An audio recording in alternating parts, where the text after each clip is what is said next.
Imagine this. In June 2025, someone in Singapore paid $1,658,888 Singapore dollars for a government-built apartment, not a penthouse, just a regular HDB flat on land the government still owns. Sit with that number for a second.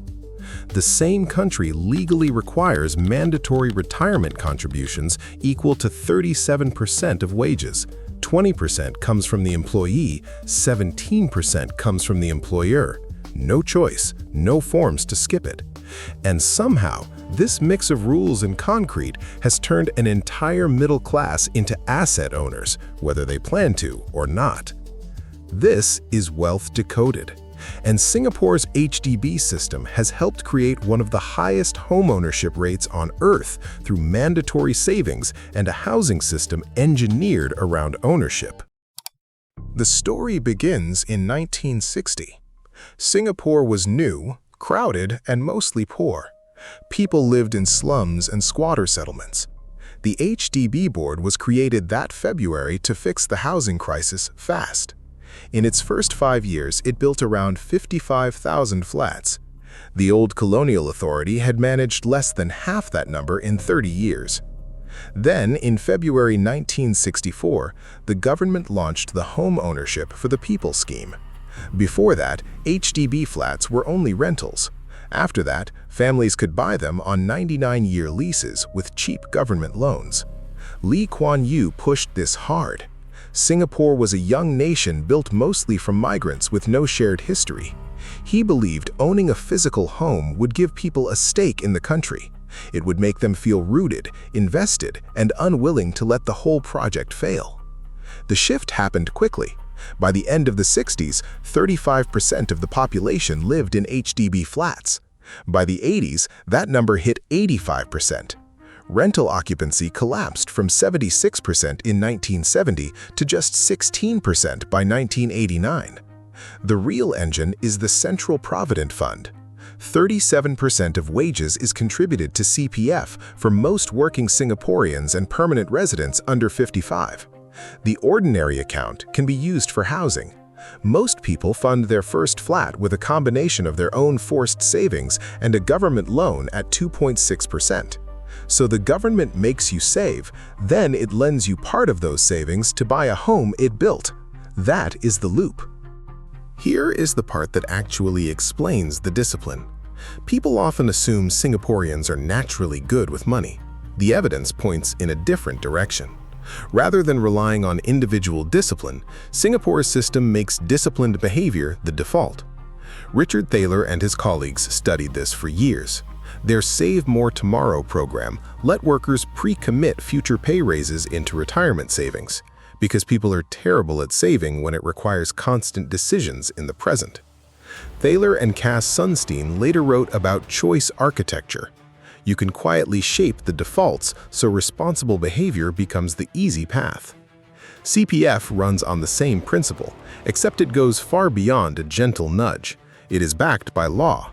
You cannot decide this month that you would rather keep the cash. The deduction is already done. That's why the middle class here looks so disciplined from the outside. It's not willpower, it's payroll deduction with your name already on it. There's another layer that shapes everything.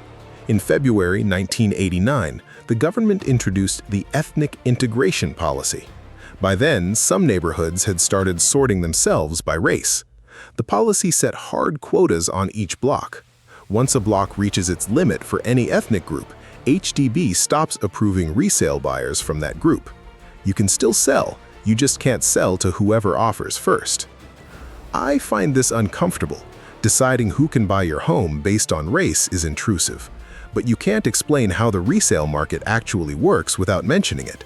The rule still applies to every transaction today. Now for the wealth part. The HDB Resale Price Index stood at 203.4 in the first quarter of 2026. The first flat to cross 1 million Singapore dollars sold in July 2012. Since then, more than 4,000 flats have done the same. The current record is that 1.658 million figure from June 2025. A lot of attention goes to Pinnacle at Duxon, completed in December 2009. It stands on the same site where HDB built its very first rental blocks back in 1963. Same land, completely different price tag. Here's the irony. Singapore's now homes are the most expensive in the entire Asia-Pacific region, ahead of Hong Kong. The government that created mass ownership through HDB is now trying to cool down the wealth effect it helped create. Most middle-class families follow a clear path. They apply for a new flat through the build-to-order system. They wait, sometimes 3 to 5 years. Once they get the keys, they must live there for 5 years before selling. Many then sell, take the gain plus their CPF savings, and move up to a private condo. Supporters argue the system created one of the world's highest home ownership rates. Critics counter that compulsory savings and leasehold ownership come with trade-offs that become more visible later in life. But the part that bothers me sits underneath the headlines. Every HDB flat comes with a 99-year lease. When the lease ends, the flat loses its value and the land returns to the state. Banks and CPF already start capping how much you can borrow or use against a flat once the remaining lease drops below certain thresholds. Older flats with short leases left become hard to sell because buyers cannot get proper financing against a shrinking asset.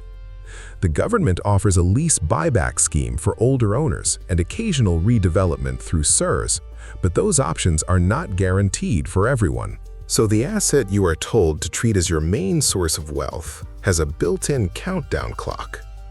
That distinction is important. It is not the same as freehold property that can pass down for generations.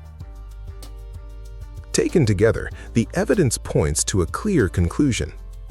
HDB has created one of the world's most disciplined middle-class wealth-building systems, not through culture alone, but through institutional design.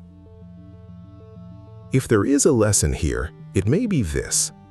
Perhaps the world's most disciplined middle class wasn't created by culture alone. It was created, at least in part, by design.